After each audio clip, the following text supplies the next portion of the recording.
plan to speak soon with President Trump about how to counter the threat of the Iranian regime which calls for Israel's destruction. But it struck me recently that I've spoken a lot about the Iranian regime and not enough about the Iranian people, or for that matter, to the Iranian people.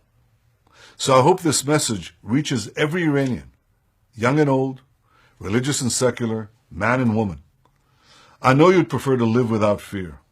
I know you'd want to be able to speak freely, to love who you want without the fear of being tortured or hung from a crane.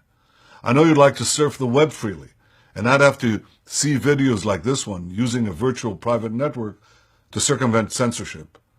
You have a proud history. You have a rich culture. Tragically, you're shackled by a theocratic tyranny. In a free Iran, you will once again be able to flourish without limit. But today, a cruel regime is trying to keep you down.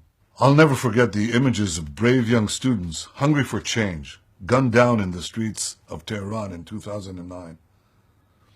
And I'll never forget beautiful Neda Sultan gasping for her last breath on that sidewalk.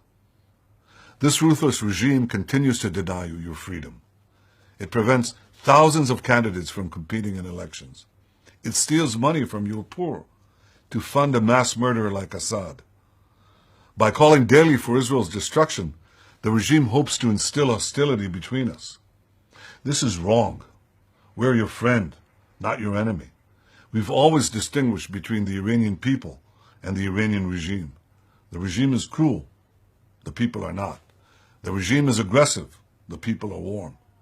I yearn for the day when Israelis and Iranians can once again visit each other freely in Tehran and Isfahan, in Jerusalem and Tel Aviv.